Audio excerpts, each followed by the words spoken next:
and gentlemen, let's get up to date with the DCEU and also the CW. Warner Brothers and DC doing their thing. I'm really enjoying what I see both in television and also I now starting to catch up with Arrow movies, the Flash movies, Supergirl movies. Okay, so forgive me. I also have to look at Legends of Tomorrow as well. So they're very intriguing. They're interesting. I'm liking it. For TV, they're cool. All right, now when you look at this, first of all, is a reveal of Wonder Woman. Yesterday, Zack Snyder posted up this photo. I thought it was pretty awesome. 75th anniversary of Wonder Woman in comics. Wonder Woman being around in media. I thought this is awesome. Gal Gadot looks like freaking Wonder Woman, folks. I don't know what else to say. To me, I don't even see Gal in that picture. I just see freaking Wonder Woman. So, I don't know what else to say. Right? Let's move on. Then we have this Justice League poster with Steppenwolf. I believe this is the authentic poster of Steppenwolf. I always thought, though, Steppenwolf looked more humanoid than that. I'm not too sure if they just kind of ripped this Steppenwolf from the actual Steppenwolf that you saw in Batman v Superman, which was not Steppenwolf, but just a, you know, the computer or the system of the ship is able to bring these characters to life. And if you know, they all look kind of illuminous, silverish, all the characters. So I don't know if Steppenwolf actually looks like that or he has another coloration, skin tone, etc. We'll have to wait and see if that really is the Steppenwolf that we're looking at. I doubt it. I doubt this is the Steppenwolf. I believe this is just an art exhibition of Steppenwolf with the 3 mother boxes, just to kind of get your attention. But I believe in the movie he's going to look different. He's going to have a lot more color, tone, dimension to him, right? Here, now, let me just get... First of all, I want to say this. Mira that I see in Justice League looks awesome, okay? And that's for Grace Randolph, who's been saying that costume is poor, she doesn't like it, and whatever. Now, this is just the concept art of Mira. And as you can see, there's some details that show you that she's kind of fish-like. It's fin-like feet there. This kind of scale-like, fish-like kind of uniform here. But when you see it manifested in real, here you see her here with Aquaman, you can see that it's even more... It's got the scales of a fish, but it's actually more streamlined and actually much more detailed. It looks fantastic to me.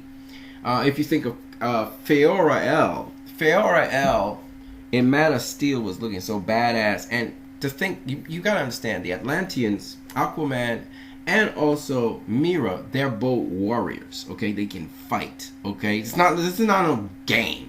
Okay, and if anybody knows what the Atlanteans have to fight up against, they have these huge fish-like creatures that have these, they look humanoid, but they have these sharp teeth. You would want armor to protect yourself from being bitten in half by these things. And then you got sharks down there, you got sperm whale, you got these huge monstrous creatures. So obviously you need an armor-plated suit if you're going to fight a war underneath there at high pressures and so on. I believe their bodies can withstand high pressures, but the kind of monsters down there, you better be able to handle that shit. You know what I mean? So this suit makes sense to me, absolutely. And again, this looks like the Regal wear as well on top of that because he has a crown on. And we don't really know the full features of these suits, folks. So stop trying to assume you know what the suits are about. Obviously, they're kind of fish-like and they're kind of streamlined to be able to deal with the underwater currents and pressures and etc. So hell, I want to see what they can do in those suits. And it looks like those suits, they can move around pretty well. I don't know if they're very strong anyway. And with the high pressures underneath water and the fact that these fish-like humans move at supersonic speed. And on top of that, remember, there's another thing you need to bear in mind. In water, these so-called metal-plated kind of suits, I don't know how heavy they are, but those suits would also be lighter underwater, because the pressure of the water and the density of the water would allow them to move quite well. That's why you have heavy animals like sperm whale and so on. There's huge heavy animals, but they swim very well in the water, okay? Because the weight is different in water because of different pressures in water, okay? But why I'm going through this and I'm really pissed off is because I saw some idiot trying to compare the suits of the Flash and the suits of Mira to freaking characters and Power freaking Rangers. Now that's something that can just get me ticked off from the get-go. It's one thing when Grace Randolph says that Mira's costume is actually worse than freaking Scarlet Witch's costume, which just looks freaking tacky and is poorly made, poorly constructed, and not freaking functional. Okay, that pisses me off. Okay, but now to compare it to Power Rangers, are you out of your freaking mind? You know what? So they're saying the Flash's costume, which is functional, streamlined, well designed, is compared to this freaking pile of, I don't want to cuss. So I'm just going to stay right there. Otherwise, I'm going to say freaking pile of shh. You can fill in the blanks if you want. Okay?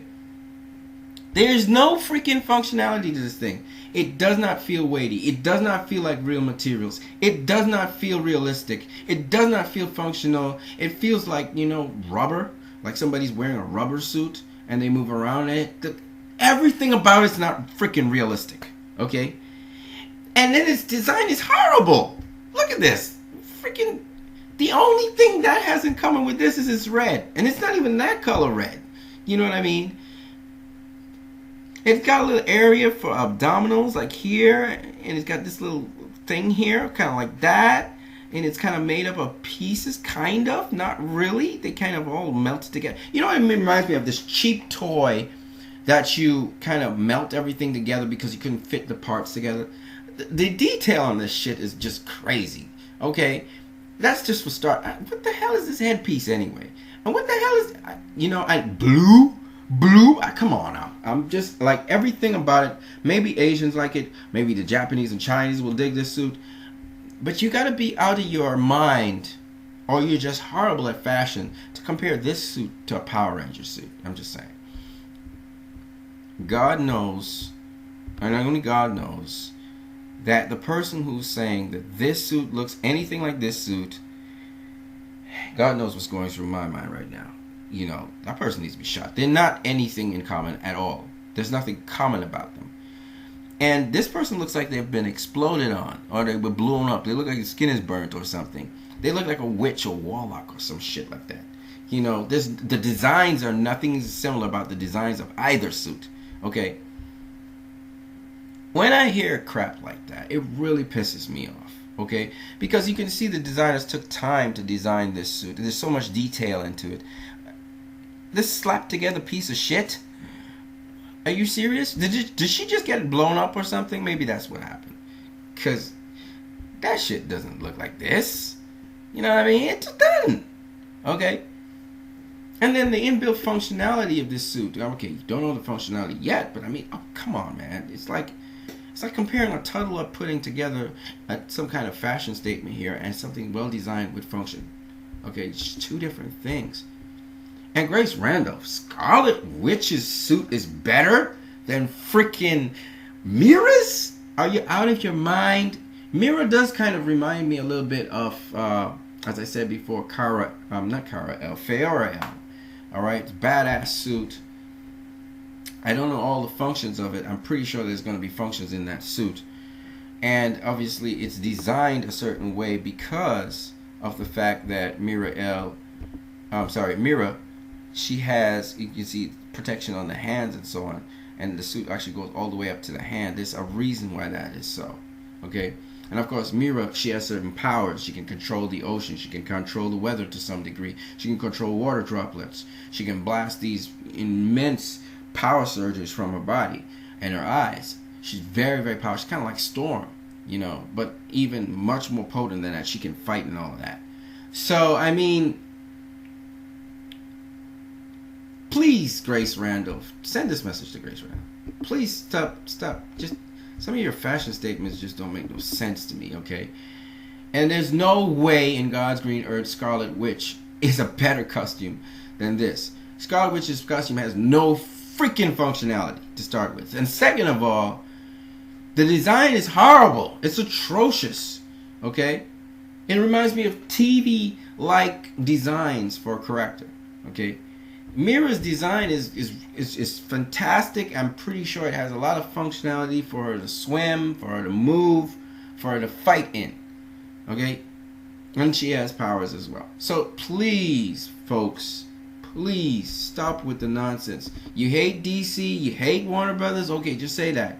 But shut up. You sound like assholes, man. When you anyway, I'm cursing now. That's not right. Now, the last thing I wanted to talk about was in the CW. I really like what the CW is doing. I started catching up with Arrow movies, with the Arrow TV series, with Supergirl, with Legends of Tomorrow, with The Flash. I'm now catching up on those things, so I'm way behind. But they're actually quite intriguing. For television, really good. I like Tyler Hoechlin's Superman. I really love it for television. He's actually pretty good, man. He's damn good.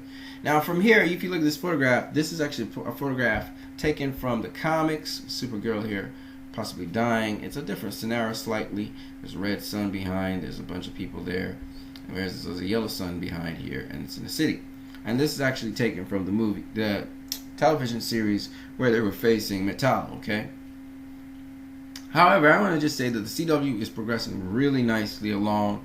I'm really impressed with what it's doing, and I'm looking forward to seeing how Warner Brothers and DC, Jeff Johns especially, who's kind of in charge of both things right now, how they take it and go in the direction with it. I think the movies are doing something fantastic, which very creative, innovative, a lot of details. Like I said, you can see with the mirror costume, with Superman, and so on.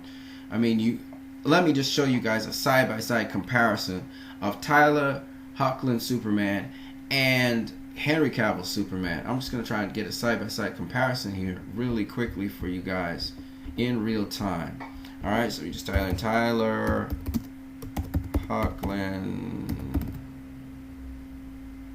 and Henry Cavill. Oops. My little mistake here. Superman. Alright, that's just about it. Let's see. Let's see what that looks like here. And there you go. There they are side by side. There's a lot more detail, of course, with Henry Cavill's Superman, because it's movie Superman. Come on now. So you can't expect. Here they are again side by side. Okay, there's a lot more definition in Henry Cavill's Superman. Henry Cavill's a really big, strong, hulking guy, like Tyler Hoechlin. Don't get me wrong, but you can see there's a slight difference between television and movies. And by the way, Tyler Hoechlin looked fantastic as Superman in the television series. I must say, he looks fantastic. He is a big dude. I really like what he looks like. Unfortunately for me, I can't really get a good picture of him here to compare him with Henry Cavill's Superman here. But you can always go and look for that online. The point, anyway, my point is this, that you look at Tyler Hoechlin, you look at Henry Cavill, they're doing excellent jobs. And the Superman, by the way, both of them have roundabout the similar design. And by the way, Tyler Hoechlin ain't no small dude. He's a big, hulking guy. All right. You see the little curl there, so there's a kind of remnants back of Christopher Reeve. I heard future DC Comics Zone say that he's kind of like a clash between Christopher Reeve's Superman and the television series. I'm trying to remember the guy's name. I can't remember his name right now. Lewis and Clark Superman. That's the guy I'm talking about in television. And I think that Henry Cavill's Superman reminds me a lot of the Smallville Superman on Smallville, the television series. And he's kind of a mixture of him and Superman from the comics. And I do agree with everybody that Henry Cavill's Superman is a deeper dive into Superman than it is Tyler Hoechlin's Superman. But let me just say, though, that Tyler Hoechlin has done an excellent job. And Tyler Hoechlin's Superman for television is probably much more comic book accurate than probably other iterations of television Supermans, except for Smallville Superman. I think the Smallville Superman really was pretty good, because Smallville Superman, he doesn't smile a whole lot either, Tyler Hoechlin's Superman doesn't smile a whole lot either, but he's kind of more Boy Scoutish, and a little bit more simplistic, but yet I really do like that he conveys certain aspects of Superman that I haven't seen on television in a while. So there's a lot to Tyler Hoechlin's Superman I like, and the adventures and the stories are also very interesting in Supergirl. So I hope he gets his own spin-off television series. I really look forward to that. But as having said that, Henry Cavill's Superman is just way beyond the rendition of Tyler Hoechlin. I mean, it's a different format, movies and stuff. I wouldn't call Henry Cavill's Superman necessarily better than Tyler Hoechlin's Superman, because Tyler Hoechlin's Superman was designed to do certain things for television and sort of to appeal more, not just to older people, but more or less to younger people, children and so on, so that they can get the basic foundation of Superman somewhat, and then from there it can move on. Henry Cavill's Superman is a lot more layered, a lot more complex, and deals with a lot more complex subject matter, and really goes deep into the mythos and lore of Superman. So, you know, you can't compare the both of them. It's just not the same. I think they also kind of updated Henry Cavill's Superman. They did update Tyler Hoechlin's Superman as well, so don't get it twisted. But they updated Henry Cavill's Superman. I think that's the difference that you see a lot more of. Tyler Hoechlin's Superman is more bumbly, more Clark Kent like Christopher Reeve's version. But to be honest with you, the original Superman wasn't bumbly, like he was a little bit timid, but he wasn't bumbly like they have it be portrayed. So that classic bumbly Superman actually came, I believe, with Christopher Reeve's version of Superman. Which, again, Christopher Reeve's version of Superman wasn't necessarily bad. I just say it's not canon Superman. Superman doesn't just break into a smile every 3 seconds, you know. But that when you watch Christopher Reeve's version of Superman, it looks like he's ready to break into a smile almost all the time, you know. So I just wanted to share that with you guys. I think that I like the Superman that I see out there. I love Tyler Hoechlin's Superman. I like he feels like Superman, the take charge Superman, the hopeful Superman, the Superman who against the odds will go still fight the battle even if he's losing. And those are some of the that's some of the core characteristics also of Henry Cavill's Superman. Unfortunately, people did not appreciate the seriousness that Superman actually brings to the table. They were expecting jokes. Where Tyler Hoechlin's Superman, he still has some jokes in there. Henry Cavill's Superman, under the conditions that he was raised in and the environment, doesn't have as much jokes. In fact, I don't think Superman jokes much at all in this particular version of Man of Steel and Batman v Superman. When Superman comes back in Justice League, I believe that Superman is going to be much more complete, and I think a lot of people are going to really like him, but in a different kind of way. He's still going to be different to all the other Superman you have seen before. I think Henry Cavill has a role that's going to make him very regal, very powerful, and the fact that Aquaman is going to be around there, and Wonder Woman, they're both godlike beings which can match Superman's strength. I'm really enthusiastic to see that. I would love to see the Green Lantern up in there. I don't know how they're going to pull that one off, but I think that's the way to go. Now, if it's not the Green Lantern, maybe it'll be Martian Manhunter, like the television series. But I'm hoping that the Green Lantern actually appears and shows up in Justice League. And if he does, it should be something really, really wonderful. Now, if they take Ryan Reynolds and make him the Green Lantern, and he shows up in there, but I don't think Ryan Reynolds really fits that role as a Green Lantern, but I don't know. Depends. You have Zack Snyder at the helm. He makes every character look really good. That's one thing you cannot fault Zack Snyder for. When you look at the character, you're going to say, oh my God, that was ripped from the comic books. You're going to say it.